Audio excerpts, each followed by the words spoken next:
ಶ್ರೀಗುರುಭ್ಯೋ ನಮಃ ಪರಮಗುರುಭ್ಯೋ ನಮಃ. ಶ್ರೀಮದಾನಂದತೀರ್ಥಭಗವತ್ಪಾದಾಚಾರ್ಯಗುರುಭ್ಯೋ ನಮಃ.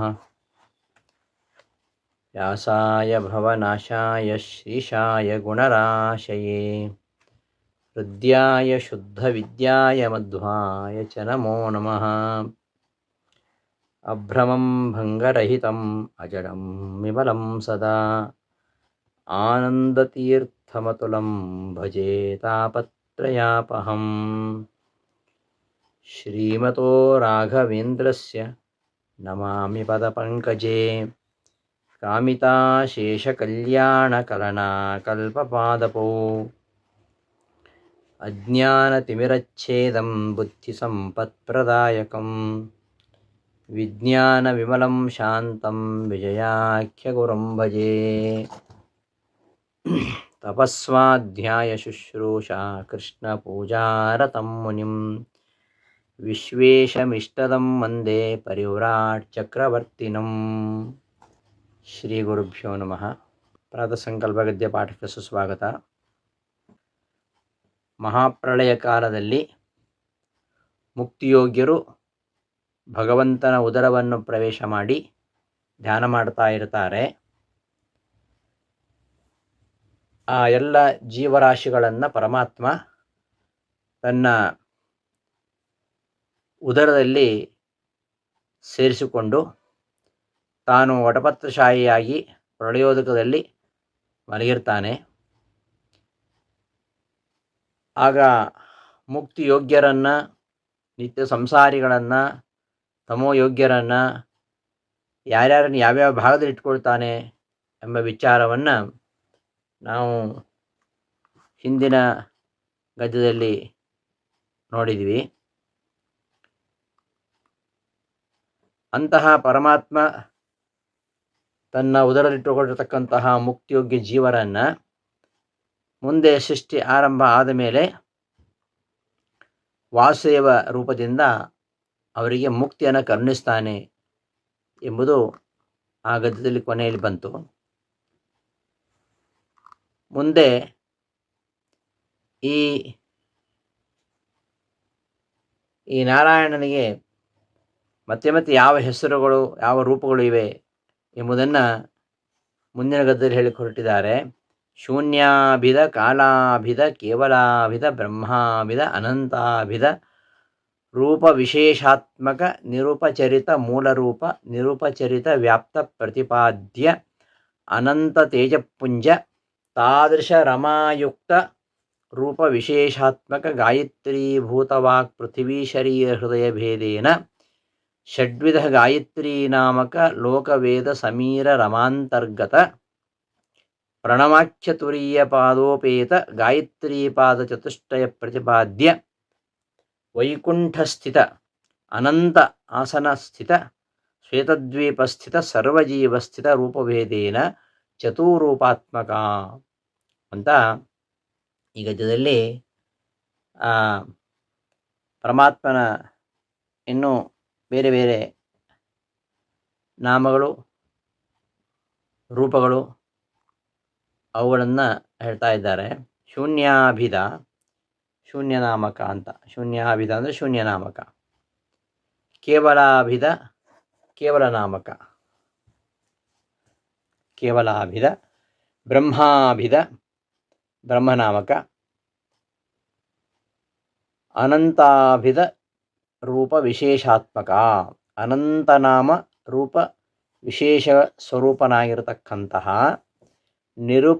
ನಿರುಪಚರಿತ ಮೂಲರೂಪ ಅಂದರೆ ನಿರುಪಚರಿತ ಅಂದರೆ ಅನ್ವರ್ಥವಾಗತಕ್ಕಂತಹ ಅನ್ವರ್ಥಗಳಾದ ಮೂಲರೂಪಗಳಾದ, ನಿರುಪಚರಿತ ವ್ಯಾಪ್ತ ಮುಖ್ಯಾರ್ಥದಲ್ಲಿಯೇ ಸರ್ವತ್ರ ವ್ಯಾಪ್ತಗಳಾದ, ಅಪ್ರತಿಬದ್ಧ ಅನಂತ ತೇಜಪುಂಜ, ಅಪ್ರತಿಬದ್ಧ ಪ್ರತಿಬಂಧರಹಿತವಾದ ಅನಂತ ತೇಜಪುಂಜ, ಅಪಾರ ತೇಜೋ ರಾಶಿಗಳು, ರಾಶಿಪುಂಜನಾದ, ರಾಶಿರೂಪನಾದ, ರೂಪ ವಿಶೇಷಾತ್ಮಕ, ತಾದೃಶ ರಮಾಯುಕ್ತ,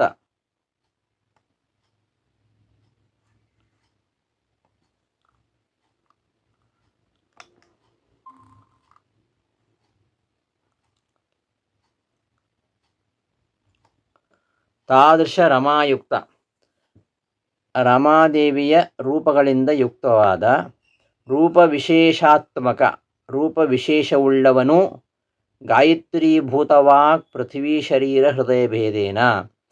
ಗಾಯತ್ರಿ ಅಂದರೆ ಗಾಯತ್ರಿ, ಭೂತ ಭೂತಗಳು, ವಾಕ್ ಪೃಥಿವಿ ಶರೀರ ಮತ್ತು ಹೃದಯದಲ್ಲಿ ಇರತಕ್ಕಂತಹ ರೂಪವಿಶೇಷಗಳ ಭೇದದಿಂದಾಗಿ. ಗಾಯತ್ರಿ ಭೂತ ವಾಕ್ ಪೃಥಿವಿ ಶರೀರ ಹೃದಯ ಭೇದೇನ. ಗಾಯತ್ರಿ ಭೂತ ವಾಕ್ ಪೃಥಿವಿ ಶರೀರ ಮತ್ತು ಹೃದಯದಲ್ಲಿರತಕ್ಕಂತಹ ರೂಪವಿಶೇಷಗಳ ಭೇದದಿಂದ ಷಡ್ವಿಧ ಗಾಯತ್ರಿ ನಾಮಕ, 6 ವಿಧವಾಗಿರತಕ್ಕಂತಹ ಗಾಯತ್ರಿ ನಾಮವುಳ್ಳವನಾದ ಲೋಕವೇದ ಸಮೀರ ರಮಾಂತರ್ಗತ, ಲೋಕ ಮತ್ತು ವೇದ ಅಂದರೆ ಲೋಕಾಭಿಮಾನಿಗಳು, ವೇದಾಭಿಮಾನಿಗಳು ಮತ್ತು ಸಮೀರ ಮುಖ್ಯಪ್ರಾಣ, ರಮ ಲಕ್ಷ್ಮಿ ಇವರುಗಳ ಅಂತರ್ಯಾಮಿಯಾದ ಲೋಕವೇದ ಸಮೀರ ರಮಾಂತರ್ಗತ. ಲೋಕ ಅಂದರೆ ಲೋಕಾಭಿಮಾನಿಗಳು, ವೇದ ಅಂದರೆ ವೇದಾಭಿಮಾನಿಗಳು, ಸಮೀರ ಅಂದರೆ ಮುಖ್ಯಪ್ರಾಣದೇವರು ಮತ್ತು ರಮಾಂತರ್ಗತ ಲಕ್ಷ್ಮಿ ಇವರುಗಳ ಅಂತರ್ಯಾಮಿಯಾದ ಪ್ರಣವಾಖ್ಯ ತುರೀಯ ಪಾದೋಪೇತ. ಪ್ರಣವ ಎಂಬ 4ನೆಯ ಪಾದದಿಂದ, ಪ್ರಣವಾಖ್ಯ ತುರೀಯ ಪ್ರಣವೆಂಬ 4ನೆಯ ಪಾದದಿಂದ ಕೂಡಿದ ಗಾಯತ್ರಿ ಪಾದೋಪೇತ, ಗಾಯತ್ರಿ ಪಾದ ಚತುಷ್ಟಯ, ಗಾಯತ್ರಿ ಪಾದ ಚತುಷ್ಟಯ ಪ್ರತಿಪಾದ್ಯ.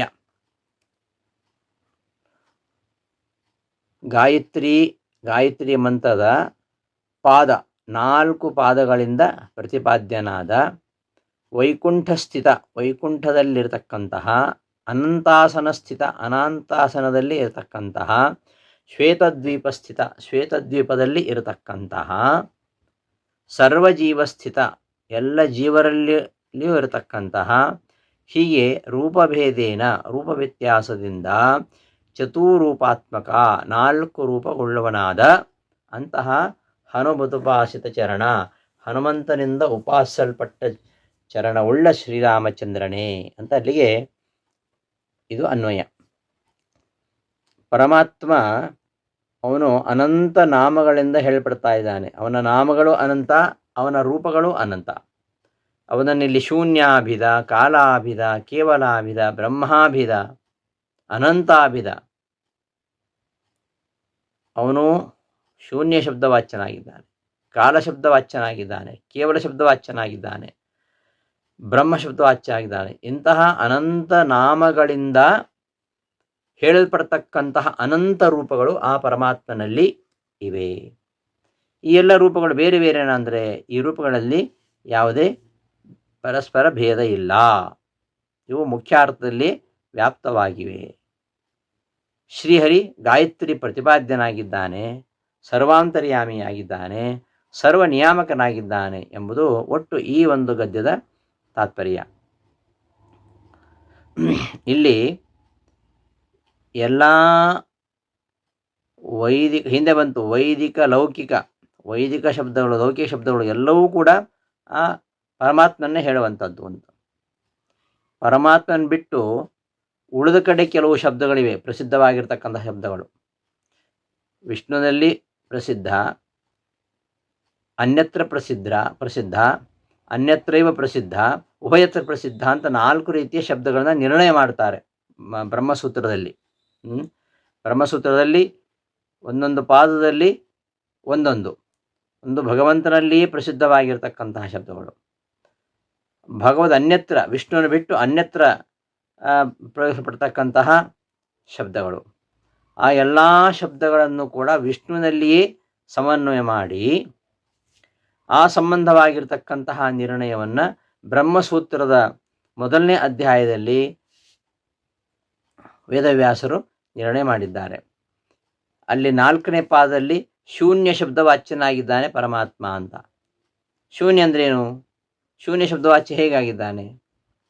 ಶಮೂನಂ ಕುರುತೆ ವಿಷ್ಣು ಅದೃಶ್ಯ ಸನ್ ಪರಸ್ವಯಂ ತಸ್ಮಾತ್ ಶೂನ್ಯ ಇತಿ ಪ್ರೋಕ್ತಃ. ಪರಮಾತ್ಮ ಯಾಕೆ ಶೂನ್ಯ ಅಂದರೆ ಸುಖಪೂರ್ಣನಾಗಿದ್ದಾನೆ, ಆದ್ದರಿಂದ ಅವನು ಶೂನ್ಯ. ಶಮೂನಂ ಕುರುತೆ ವಿಷ್ಣು ಅದೃಶ್ಯ ಸನ್ ಪರಸ್ವಯಂ ತಸ್ಮಾತ್ ಶೂನ್ಯ. ಆ ವಿಷ್ಣು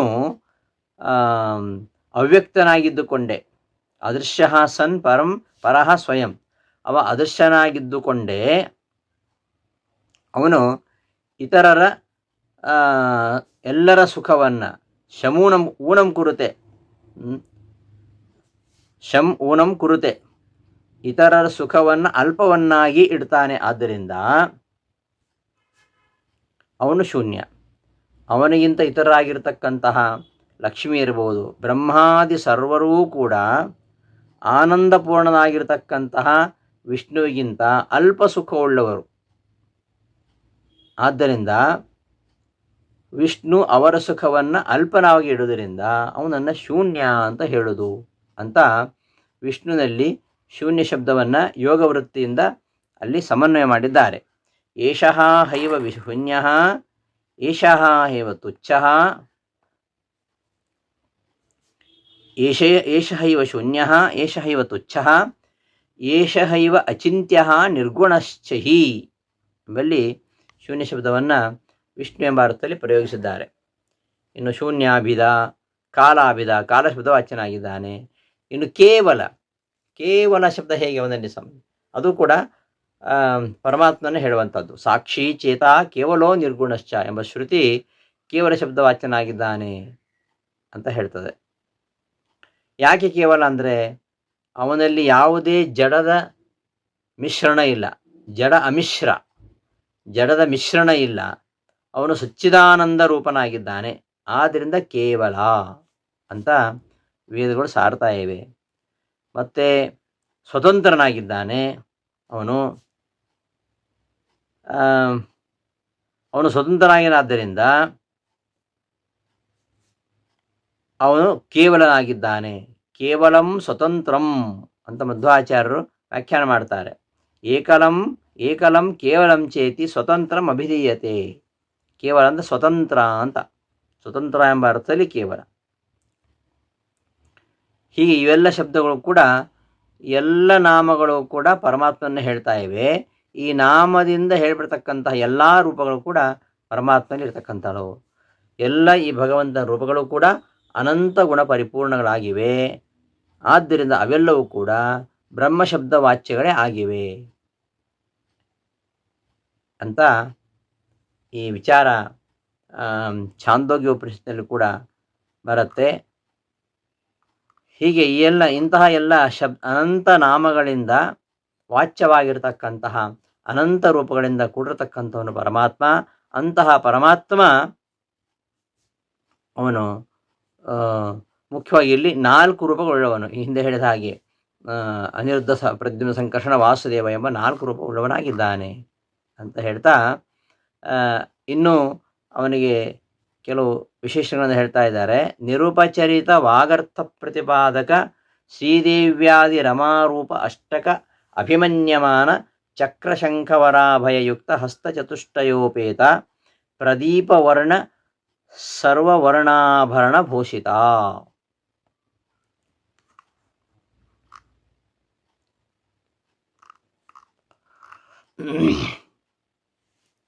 ಇಲ್ಲಿ ಓಂಕಾರ ಪ್ರತಿಪಾದ್ಯವಾಗಿರತಕ್ಕಂತಹ ಭಗವಂತನ ಅಷ್ಟಮೂರ್ತಿಗಳು ಮತ್ತು ಲಕ್ಷ್ಮೀದೇವಿಯ ಶ್ರೀದೇವ್ಯಾದಿ 8 ರೂಪಗಳು, ಇವುಗಳ ಬಗ್ಗೆ ಹೇಳ್ತಾ ಇದ್ದಾರೆ.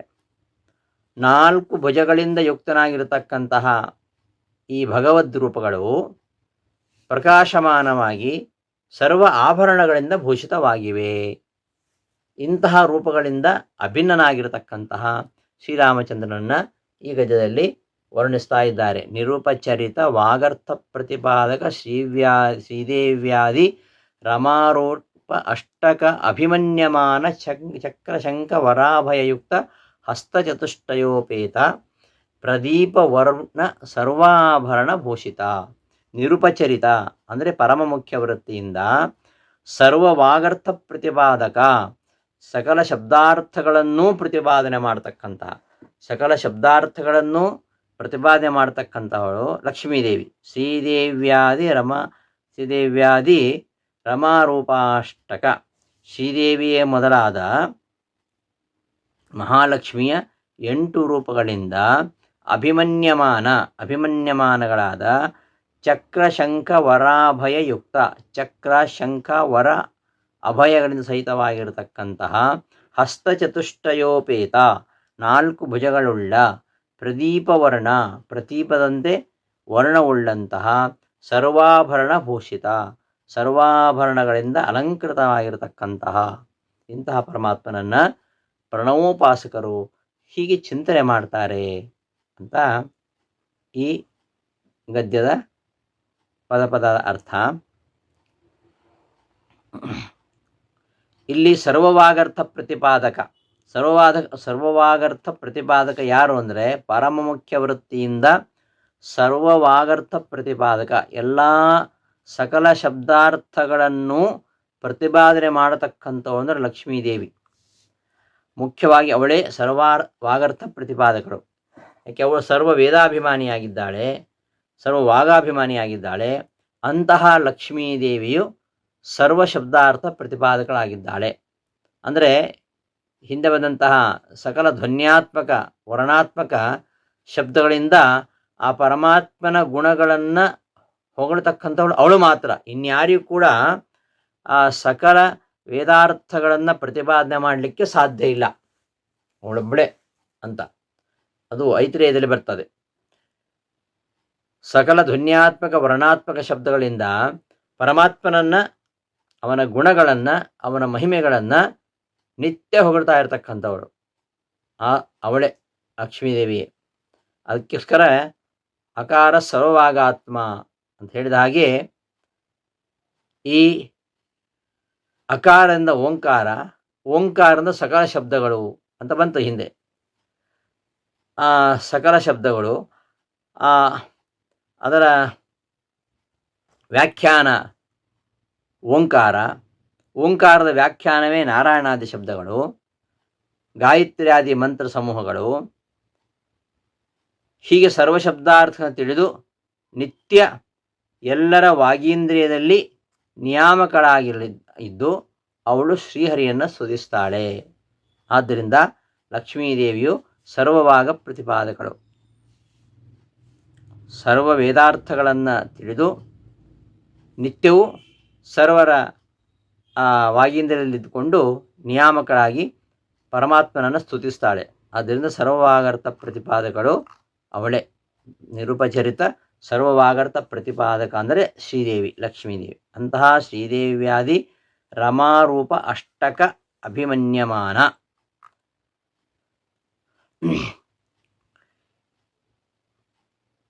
ಇಂತಹ ಪರಮಾತ್ಮನ ಈ ರೂಪಗಳು ಕಿರೀಟ ಕವಚಾದಿ ಆಭರಣಗಳಿಂದ ಅಲಂಕೃತವಾಗಿರತಕ್ಕಂತಹ, ಚಕ್ರಶಂಖ ವರಾಭಯಗಳಿಂದ ಕೂಡಿರತಕ್ಕಂತಹ, ಓಂಕಾರ ಪ್ರತಿಪಾದ್ಯನಾಗಿರತಕ್ಕಂತಹ ಪರಮಾತ್ಮನ ಅಷ್ಟಮೂರ್ತಿ, ವಿಶ್ವಾದಿ ಭಗವಂತನ ಅಷ್ಟಮೂರ್ತಿಗಳು ಅಷ್ಟೇ ಲಕ್ಷ್ಮೀದೇವಿಯ ರೂಪಗಳು. ಮೂರ್ತಯೋಷ್ಟಾವಪಿ ಧ್ಯೇಯಾ ಚಕ್ರಶಂಖ ವರಾಭಯೈ ಯುಕ್ತಾ ಪ್ರದೀಪವರ್ಣಾಶ್ಚ ಸರ್ವಾಭರಣಭೂಷಿತಾ ಅಂತ ತಂತ್ರಸಾರದಲ್ಲಿ ನಾವು ನೋಡ್ತೇವೆ. ಹೀಗೆ ಕೇಶವಾದಿ ಭಗವಂತನ 24 ರೂಪಗಳು. ಆ 24 ರೂಪಗಳಲ್ಲಿ ಕೆಲವು ರೂಪಗಳು ಕೆಲವು ಆಯುಧಗಳನ್ನು ಧಾರಣ ಮಾಡಿದ್ದಾವೆ. ಚಕ್ರ, ಶಂಖ, ಗದಾ, ಪದ್ಮಗಳನ್ನು ಕೆಲವು ರೂಪಗಳು, ಕೆಲವು ಚಕ್ರ ಶಂಖಗಳನ್ನೇ ಧನುರ್ಬಾಣಗಳನ್ನು, ಇನ್ನು ಕೆಲವು ಚಕ್ರ ಶಂಖಗಳನ್ನೇ ಖಡ್ಗ ಚರ್ಮಗಳನ್ನು ಧರಿಸಿದ್ದಾವೆ. ಕೆಲವು ರೂಪಗಳಿಗೆ ಬಲಗೈಯಲ್ಲಿ ಚಕ್ರ ಇದ್ದರೆ ಮತ್ತೆ ಕೆಲವಕ್ಕೆ ಶಂಖ, ಎಡಗೈಯಲ್ಲಿ ಚಕ್ರ, ಬಲಗೈಯಲ್ಲಿ ಶಂಖ. ಕೆಲವು ರೂಪಗಳಲ್ಲಿ ಬಲಗೈಯಲ್ಲಿ ಚಕ್ರ, ಎಡಗೈಯಲ್ಲಿ ಶಂಖ. ಹೀಗೆ 4 ಭುಜಗಳಲ್ಲಿ ಕೆಲವು ರೂಪಗಳಲ್ಲಿ ಈ ವ್ಯತ್ಯಾಸದಲ್ಲಿ ಶಂಖಚಕ್ರಾದಿಗಳು ಇರುವಂಥದ್ದು. ಮತ್ತು ಈ ಅಜಾದಿ ಅಕಾರಾದಿಯಿಂದ ಪ್ರತಿಪಾದ್ಯವಾಗಿರತಕ್ಕಂತಹ ಅಜಾದಿ ರೂಪಗಳಿವೆಯಲ್ಲ, ಅಲ್ಲಿಯೂ ಕೂಡ ಆ ಚತುರ್ಭುಜಗತವಾಗಿರತಕ್ಕಂಥ ಆಯುಧಗಳಲ್ಲಿ ವ್ಯತ್ಯಾಸ ಇದೆ. ಈ ಎಲ್ಲ ವ್ಯತ್ಯಾಸವನ್ನು ತಂತ್ರಸಾರ ಸಂಗ್ರಹದ ಅಭ್ಯಾಸ ಮಾಡಿದರೆ ನಮಗೆ ಗೊತ್ತಾಗತ್ತೆ. ಇದನ್ನು ಸುಮತೀಂದ್ರರು ತಮ್ಮ ಗ್ರಂಥದಲ್ಲಿ ವಿವರಿಸಿದ್ದಾರೆ. ಯಾವ್ಯಾವ ಚಕ್ರದಲ್ಲಿ ಯಾವ್ಯಾವ ಕೈಯಲ್ಲಿ ಯಾವ್ಯಾವ ಆಯುಧ ಇದ್ದರೆ ಪರಮಾತ್ಮನ ಯಾವ ರೂಪ ಅದು ಅಂತ ಅವರು ತಿಳಿಸ್ಕೊಟ್ಟಿದ್ದಾರೆ. ಹೀಗೆ ಪರಮಾತ್ಮನ ರೂಪಗಳು ಧಾರ ಮಾಡತಕ್ಕಂತಹ ಶಂಖಚಕ್ರಾದಿಗಳು ಅವೆಲ್ಲ ಭಿನ್ನ ಭಿನ್ನವಾಗಿರತಕ್ಕಂತಹ ರೂಪದಲ್ಲಿ ಧರಿಸಲ್ಪಟ್ಟಿವೆ. ಇವೆಲ್ಲ ಆಭರಣಗಳ ಪರಮಾತ್ಮನ ಧಾರಣೆ ಮಾಡಿದ್ದಾನೆ. ಅವುಗಳಲ್ಲಿ ಕೆಲವು ಲಕ್ಷ್ಮೀ ಸ್ವರೂಪವಾಗಿರ್ತಕ್ಕಂಥದ್ದು, ಇನ್ನು ಕೆಲವು ಲಕ್ಷ್ಮಿಯಿಂದ ಅಭಿಮನ್ಯವಾಗಿರ್ತಕ್ಕಂತಹ ಆಭರಣಗಳು. ಕಿರೀಟಾದ್ಯಾಹ ಅಪಿ ಹರೇ ದ್ವಿಧಾ ಸಂತಿ ನ ಸಂಶಯ ಸ್ವರೂಪಾ ಹೃಸ್ವರೂಪಾಶ್ಚ ಹೃಸ್ವರೂಪಾ ನಿದರ್ಶನೆ ಎಂಬುದಾಗಿ ಹೇಳ್ತಾರೆ.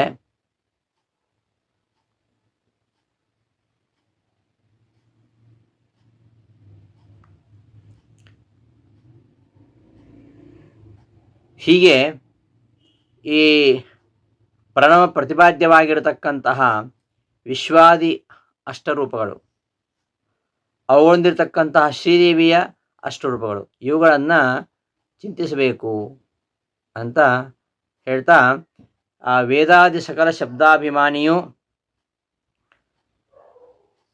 ವಾಗಭಿಮಾನಿಯಾಗಿ ನಿಯಾಮಕಳಾಗಿರ್ತಕ್ಕಂಥವಳು ಲಕ್ಷ್ಮೀದೇವಿಯೇ ಸರ್ವಶಬ್ದಾರ್ಥ ಪ್ರತಿಪಾದಕಳಾಗಿದ್ದಾಳೆ. ಪ್ರಣವ ಪ್ರತಿಪಾದ್ಯ ವಿಶ್ವಾದಿ 8 ಭಗವದ್ ರೂಪಗಳೊಂದಿಗೆ ಅವಳು ಕೂಡಿದ್ದಾಳೆ ಅಂತ ಈ ವಿಚಾರ ತಂತುಸಾರ ಸಂಗ್ರಹದಲ್ಲಿ ಬರ್ತದೆ. ಅದನ್ನು ಬಹಳ ಸಂಕ್ಷಿಪ್ತವಾಗಿ ಇಲ್ಲಿ ರಾಯರು ಹೇಳ್ತಾ ಇದ್ದಾರೆ. ಶ್ರೀದೇವಿಯಾದಿ ರಮಾರೂಪ ಅಷ್ಟಕ ಅಭಿಮನ್ಯಮಾನ, ಶ್ರೀದೇವಿಯ ಮೊದಲಾದ ಲಕ್ಷ್ಮಿ 8 ರೂಪಗಳಿಂದ ಅಭಿಮನ್ಯಮಾನವಾಗಿರತಕ್ಕಂತಹ ಚಕ್ರಶಂಖ ವರಾಭಯ ಇವುಗಳಿಂದ ಯುಕ್ತವಾಗಿರತಕ್ಕಂತಹ ಹಸ್ತಚತುಷ್ಟಯೋಪೇತ 4 ಕೈಗಳಿಂದ ಕೂಡಿರತಕ್ಕಂತಹ ಪ್ರದೀಪವರ್ಣ ಸರ್ವಾಭರಣ ಭೂಷಿತ, ಪ್ರದೀಪದಂತೆ ವರ್ಣವುಳ್ಳಂತಹ ಮತ್ತು ಸರ್ವಾಭರಣದ ಭೂಷಣನಾಗಿರ್ತಕ್ಕಂತಹ ಶ್ರೀರಾಮಚಂದ್ರ ಅಂತ ಇಲ್ಲಿ ಹೇಳ್ತಾ, ಮುಂದೆ ವಿಶ್ವಾದಿ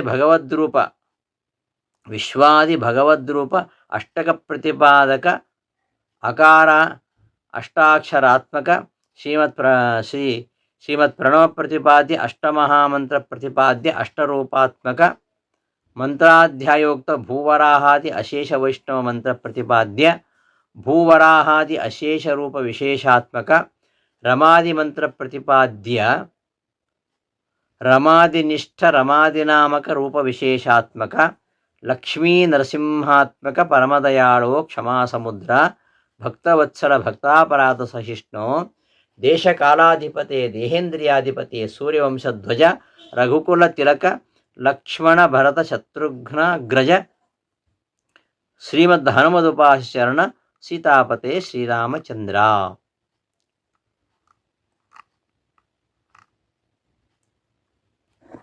ಆ ನಾರಾಯಣನ ವಿಶ್ವಾದಿ ರೂಪಗಳು ಮತ್ತು ಭೂವರಾಹಾದಿ ವೈಷ್ಣವ ಮಂತ್ರ ಪ್ರತಿಪಾದ್ಯ ರೂಪಗಳು ಅವುಗಳನ್ನು ಇಲ್ಲಿ ತಿಳಿಸ್ತಾ ಇದ್ದಾರೆ. ವಿಶ್ವಾದಿ ಭಗವದ್ರೂಪ ಪ್ರತಿಪಾದಕ, ವಿಶ್ವ ಮೊದಲಾದ 8 ಭಗವದ್ ರೂಪಗಳನ್ನು ಪ್ರತಿಪಾದಿಸತಕ್ಕಂತಹ ಯಾವುದು ಅಕಾರಾದ್ಯಷ್ಟಾಕ್ಷರಾತ್ಮಕ, ಅಕಾರಾದಿ 8 ಅಕ್ಷರಗಳುಳ್ಳ 8 ಅಕ್ಷರ ಇದೆ ಅಂತ ನಾವು ಹೇಳಿದ್ದೇವೆ ಓಂಕಾರದಲ್ಲಿ. ಅಕಾರಾದಿ ಅಷ್ಟಾಕ್ಷರಾತ್ಮಕ, ಅಕಾರಾದಿ 8 ಅಕ್ಷರಗಳುಳ್ಳ ಶ್ರೀಮತ್ ಪ್ರಣವಾದಿ ಪರಮ ಪವಿತ್ರವಾಗಿರತಕ್ಕಂತಹ ಓಂಕಾರವೇ ಮೊದಲಾದ ಅಷ್ಟಮಹಾಮಂತ್ರ ಪ್ರತಿಪಾದ್ಯ 8 ಮಹಾಮಂತ್ರಗಳಿಂದ ಪ್ರತಿಪಾದ್ಯನಾದ ಅಷ್ಟರೂಪಾತ್ಮಕ 8 ರೂಪಗಳುಳ್ಳ ಮಂತ್ರಾಧ್ಯಾಯೋಕ್ತ ಮಂತ್ರಗಳನ್ನು ನಿರೂಪಿಸತಕ್ಕಂತಹ ತಂತ್ರಸಾರದ ಪ್ರತಿ ಅಧ್ಯಾಯಗಳಲ್ಲಿ ಹೇಳಲ್ಪಟ್ಟಂತಹ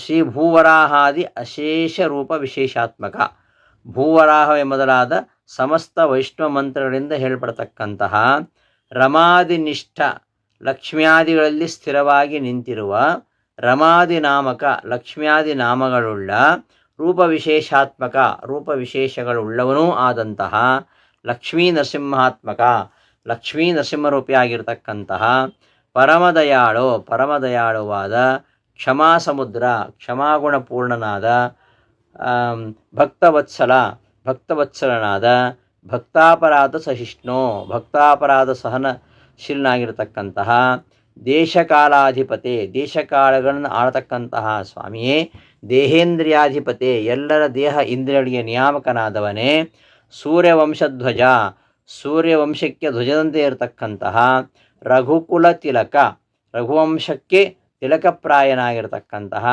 ಲಕ್ಷ್ಮಣ ಭರತ ಶತ್ರುಘ್ನಾಗ್ರಜ ಲಕ್ಷ್ಮಣ ಭರತ ಶತ್ರುಘ್ನರಿಗೆ ಜ್ಯೇಷ್ಠ ಸಹೋದರನಾಗಿರತಕ್ಕಂತಹ ಶ್ರೀಮದ್ ಹನುಮದುಪಾಸಿತ ಚರಣ ಹನುಮಂತನಿಂದ ಉಪಾಸಲ್ಪಡ್ತಕ್ಕಂತಹ ಚರಣಗಳುಳ್ಳ ಸೀತಾಪತೆ ಶ್ರೀರಾಮಚಂದ್ರ ಸೀತಾಪತಿಯಾಗಿರ್ತಕ್ಕಂತಹ ಶ್ರೀರಾಮಚಂದ್ರನೇ ಅಂತ ಈ ಹಿಂದೆ ಇಷ್ಟು ವಿಶೇಷಣಗಳನ್ನು ಹೇಳಿದಲ್ಲ 19ನೇ ಗದ್ದೆಯಿಂದ ಆರಂಭಿಸಿ ಇಲ್ಲಿವರೆಗೆ ಇವೆಲ್ಲವೂ ರಾಮಚಂದ್ರನಿಗೆ ವಿಶೇಷಣವಾಗಿ ಹೇಳಿತ್ತು.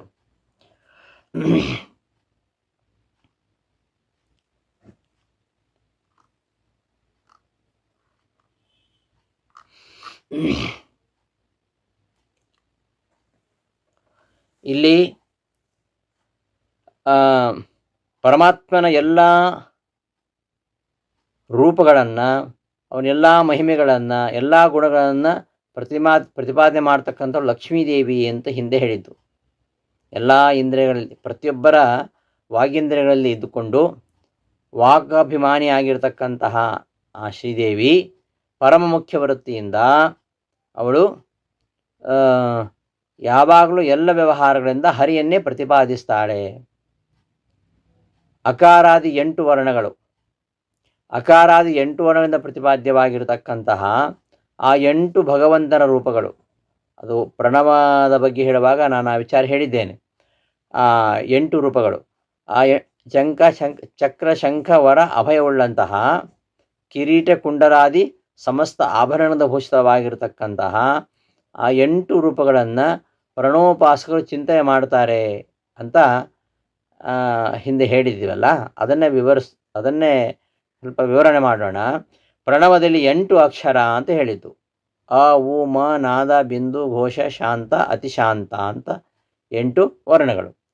ಈ ವಿಚಾರ ಹಿಂದೆ ಆರಂಭದಲ್ಲಿಯೇ ಪ್ರಣವದ ಬಗ್ಗೆ ಪ್ರಣವ ಪ್ರತಿಪಾದ್ಯ ಪ್ರಣವೋಪಾಸಕಾನಾಂ ಅಂತ ಬಂದಾಗ ಅಲ್ಲೆಲ್ಲ ಈ ಪ್ರಣವದಿರ್ತಕ್ಕಂತಹ 8 ವಿಭಾಗಗಳನ್ನು ನಾವು ಅವತ್ತು ನೋಡಿದ್ವಿ. ಈ ಪ್ರಣವದಲ್ಲಿ ಇರತಕ್ಕಂತಹ ಅಕಾರಾದಿ 8 ವರ್ಣಗಳಿಂದ ಪ್ರತಿಪಾದ್ಯಗಳಾಗಿರ್ತಕ್ಕಂತಹ ರೂಪಗಳು 8, ವಿಶ್ವಾದಿ 8 ರೂಪಗಳು. ಯಾವುದ್ಯಾವುದು? ಪ್ರಣವದಲ್ಲಿರ್ತಕ್ಕಂಥ 8 ಅಕ್ಷರ ಯಾವುದು ಅಂದರೆ ಅ ಉ ಮ ನಾದ ಬಿಂದು ಘೋಷ ಶಾಂತ ಅತಿಶಾಂತ ಅಂತ 8 ವರ್ಣಗಳು. ಈ 8 ವರ್ಣಗಳಿಂದ ಕ್ರಮವಾಗಿ ಪ್ರತಿಪಾದ್ಯವಾಗಿರತಕ್ಕಂತಹ ರೂಪಗಳು ಅಂದರೆ ವಿಶ್ವಾದಿ 8 ರೂಪಗಳು. ವಿಶ್ವ, ತೈಜಸ, ಪ್ರಾಜ್ಞ, ತುರಿಯ, ಆತ್ಮ, ಅಂತರಾತ್ಮ, ಪರಮಾತ್ಮ, ಜ್ಞಾನಾತ್ಮ, ಹೀಗೆ 8 ರೂಪಗಳು. 8 ವರ್ಣಗಳಿಂದ ಅ ಉ ಮ ನಾದ ಬಿಂದು ಘೋಷ ಶಾಂತ ಅತಿಶಾಂತ ಎಂಬ 8 ವರ್ಣಗಳಿಂದ ವಿಶ್ವ, ತೈಜಸ, ಪ್ರಾಜ್ಞ, ತುರಿಯ, ಆಮೇಲೆ ಆತ್ಮ, ಅಂತರಾತ್ಮ, ಪರಮಾತ್ಮ, ಜ್ಞಾನಾತ್ಮ, ಹೀಗೆ 8 ಭಗವದ್ ರೂಪಗಳನ್ನು ಈ ಪ್ರಣವದ ಒಳಗಿರತಕ್ಕಂಥ 8 ವರ್ಣಗಳು ಪ್ರತಿಪಾದಿಸ್ತವೆ. ಇಂತಹ ಪ್ರಣವ ಮಂತ್ರ ಪ್ರತಿಪಾದ್ಯನಾಗಿರ್ತಕ್ಕಂತಹ ಪ್ರಣವ ಮಂತ್ರ ಇರತಕ್ಕಂತಹ 8 ಅಕ್ಷರಗಳಿಂದ ಪ್ರತಿಪಾದ್ಯನಾಗಿರ್ತಕ್ಕಂತಹ 8 ರೂಪಗಳ ಉಳ್ಳಂತಹ ಪರಮಾತ್ಮನನ್ನ ಪ್ರಣವೋಪಾಸಕರು ಚಿಂತನೆ ಮಾಡ್ತಾರೆ. ತಂತ್ರಸಾರದಲ್ಲಿ ಎಲ್ಲ ವಿಚಾರ ಬರ್ತದೆ. ಬರೀ ಪ್ರಣವ ಮಾತ್ರ ಅಲ್ಲ, ಪ್ರಣವಾದಿ ಅಷ್ಟಮಹಾಮಂತ್ರಗಳು ಅಂತ. ಅಷ್ಟಮಹಾಮಂತ್ರಗಳು ಅದೆಲ್ಲ ಅಲ್ಲಿ ಹೇಳಿದ್ದಾರೆ. ವೈಷ್ಣವ ಮಂತ್ರಗಳು: ಭೂವರಾಹ ಹಂಸ ಮಂತ್ರ, ನರಸಿಂಹ ಮಂತ್ರ ಹಂಸ ಮಂತ್ರ, ಪರಶುರಾಮ ಮಂತ್ರ, ರಘುರಾಮ ಮಂತ್ರ, ಕೃಷ್ಣ ಮಂತ್ರ, ವೇದವ್ಯಾಸ ಮಂತ್ರ, ಹಯಗ್ರೀವ, ಕಪಿಲ, ದತ್ತಾತ್ರೇಯ, ಧನ್ವಂತರಿ ಮಂತ್ರ, ಇವೆಲ್ಲ ವೈಷ್ಣವ ಮಂತ್ರಗಳು. ಈ ಎಲ್ಲ ವೈಷ್ಣವ ಮಂತ್ರಗಳಿಂದ ಪ್ರತಿಪಾದ್ಯನಾಗಿದ್ದಾನೆ. ಒಟ್ಟು ಈ ಅಷ್ಟಮಹಾಮಂತ್ರಗಳಲ್ಲಿ ಇದು ಮೊದಲನೇದಿದು ಓಂಕಾರ ಪ್ರಣವ ಮಂತ್ರ. ಇಂತಹ ಪ್ರಣವಾದಿ ವೈಷ್ಣವ ಮಂತ್ರಗಳಿಂದ ಪ್ರತಿಪಾದ್ಯನಾಗಿದ್ದಾನೆ. ಇಂತಹ ಪ್ರತಿಪಾದ್ಯವಾದ ರೂಪ ವಿಷಯಗಳುಳ್ಳಂತಹ ಲಕ್ಷ್ಮೀ ನರಸಿಂಹ ಅವನು ಪರಮದಯಾಳು, ಕ್ಷಮಾ ಸಮುದ್ರ, ಭಕ್ತವತ್ಸಲ, ಭಕ್ತಾಪರಾಧ ಸಹಿಷ್ಣು. ಇಂತಹ ಪರಮಾತ್ಮ ದೇಶ ಕಾಲಾಧಿಪತಿ, ದೇಹೇಂದ್ರಿಯಾಧಿಪತಿ ಅಂತೆಲ್ಲ ಹೇಳ್ತಾ, ಅಂತಹ ರಘುಕುಲ ತಿಲಕನಾಗಿರ್ತಕ್ಕಂತಹ ಶ್ರೀರಾಮಚಂದ್ರನನ್ನ ರಾಯರು ಇಲ್ಲಿ ಸಂಬೋಧಿಸ್ತಾ ವಿವರಿಸ್ತಾ ಇದ್ದಾರೆ.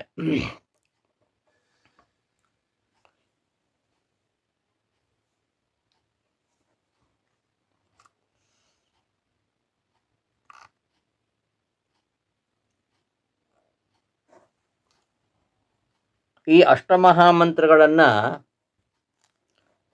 ಇದನ್ನು ಜಪಿಸುವ ಕ್ರಮ, ಅಷ್ಟಮಂತ್ರಗಳು ಮಹಾಮಂತ್ರಗಳು ಯಾವ್ಯಾವು, ಅವುಗಳು ಜಪಿಸ್ತಕ್ಕಂತಹ ಕ್ರಮ, ಅವುಗಳ ವಿಚಾರವನ್ನು ನಾವು ತಂತ್ರಸಾರ ಸಂಗ್ರಹದಲ್ಲಿ ನಿರೂಪಣೆ ಮಾಡಿದ್ದಾರೆ. ಆ ತಂತ್ರಸಾರ ಸಂಗ್ರಹ ಅಧ್ಯಯನ ಮಾಡಿದರೆ ಆಯಾ ಮಂತ್ರಗಳನ್ನು ಹೇಗೆ ಜಪಿಸಬೇಕು, ಆ ನ್ಯಾಸಾದಿಗಳನ್ನು ಹೇಗೆ ಮಾಡಬೇಕು ಅದೆಲ್ಲವನ್ನು ಅಲ್ಲಿ ಹೇಳಿದ್ದಾರೆ. ಅದರ ಸಾರವನ್ನು ಇಲ್ಲಿ ರಾಯರು ನಮಗೆ ತೋರಿಸ್ಕೊಡ್ತಾ ಇದ್ದಾರೆ. ಅದರ ವಿಸ್ತಾರವನ್ನು ನೋಡೋದಾದರೆ ನಾವು ತಂತ್ರ ಸಂಗ್ರಹದಲ್ಲಿ ಆ ವಿಚಾರವನ್ನು ನೋಡ್ಬೋದು.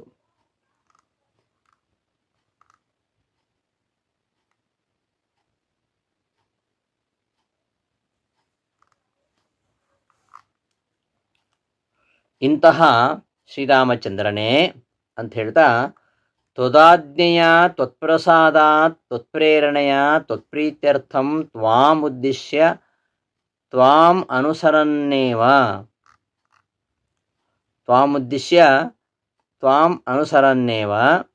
ತ್ವದಾಜ್ಞೆಯ ನಿಯತೇನ ಮನ್ನಿಯಾಮಕೇನ ಸತ್ತಾಪ್ರದ ವಾಯುನಾಮಕ ಚೇಷ್ಟಾಪ್ರದ ಪ್ರಾಣನಾಮಕ ಧಾರಣಾಪ್ರದ ಧರ್ಮನಾಮಕ ಮುಕ್ತಿಪ್ರದ ಭಕ್ತಿನಾಮಕ ರೂಪವಿಶೇಷೈಃ ಮದ್ಹೃದಿಸ್ಥಿತೇನ ಪರಮದಯಾಳುನ ಕ್ಷಮಾಸಮುದ್ರೇಣ ಭಕ್ತವತ್ಸಲೇನ ಭಕ್ತಾಪರಾಧ ಸಹಿಷ್ಣುನ ಸರ್ವಸ್ವಾಮಿನ ಸರ್ವಪ್ರೇರಕೇಣ ಸರ್ವತಾತ್ವಿಕದೇವತಾ ಪ್ರೇರಕೇಣ ಸರ್ವತಾತ್ವಿಕ ಅಸುರಭಂಜಕೇನ ತಥಾ ತತ್ಪ್ರೇರಣಾ ಪ್ರಯುಕ್ತ ಅಶೇಷ ದುರ್ಮತ ಭಂಜಕೇನ ಅತಯವ ಪ್ರಭಂಜನ ಶಬ್ದ ವಾಚ್ಯೇನ. ಹೀಗೆ ಇಲ್ಲಿವರೆಗೆ ಮೂಲ ರಾಮಚಂದ್ರ ದೇವರನ್ನು ಅನೇಕ ವಿಶೇಷಣಗಳಿಂದ ಸ್ತೋತ್ರ ಮಾಡಿ, ಹೇ ರಾಮಚಂದ್ರ ಪ್ರಭೋ, ನಿನ್ನ ಆಜ್ಞಾನುಸಾರಿಯಾಗಿರತಕ್ಕಂಥ ಮುಖ್ಯ ಪ್ರಾಣದಿಂದ ಪ್ರೇರಿತನಾಗಿ ನಾನು ಇವತ್ತಿನ ಕರ್ಮಗಳನ್ನು ಮಾಡ್ತೇನೆ ಅಂತ ತಿಳಿಸುವ ಉದ್ದೇಶದಿಂದ ಮತ್ತೆ ಮುಖ್ಯ ಪ್ರಾಣನನ್ನು ಇಲ್ಲಿ ಸ್ತುತಿಸ್ತಾ ಇದ್ದಾರೆ. ತ್ವದಾಜ್ಞೆಯ ನಿಯತೇನ ಮನ್ಯಾಮಕೇನ ಪರಮದಯಾಳುನ ಕ್ಷಮಾಸಮುದ್ರೇಣ ಭಕ್ತವತ್ಸಲೇನ ಭಕ್ತಾಪಸಹಿಷ್ಣುನ ಸರ್ವಸ್ವಾಮಿನ ಸರ್ವಪ್ರೇರಕೇಣ ಸರ್ವತಾತ್ವಿಕ ದೇವತಾ ಪ್ರೇರಕೇಣ ಸರ್ವತಾತ್ವಿಕ ಅಸುರಭಂಜಕೇನ ಇತ್ಯಾದಿ ವಿಶೇಷಣಗಳಿಂದ ಮತ್ತೆ ಮುಖ್ಯ ಪ್ರಾಣದೇವರನ್ನು ಇಲ್ಲಿ ಸ್ತೋತ್ರ ಮಾಡ್ತಾ ಇದ್ದಾರೆ. ಈ ಒಂದು ಗದ್ಯದ ವಿಸ್ತಾರವಾಗಿರತಕ್ಕಂಥ ಅರ್ಥವನ್ನು ಮುಂದಿನ ಪಾಠದಲ್ಲಿ ನೋಡೋಣ ಅಂತ ಹೇಳ್ತಾ ಈ ದಿನದ ಪಾಠವನ್ನು ಸಮಾಪ್ತಿಗೊಳಿಸ್ತೇನೆ. ಶ್ರೀಕೃಷ್ಣ ಅರ್ಪಣಮಸ್ತು. ಧನ್ಯವಾದಗಳು.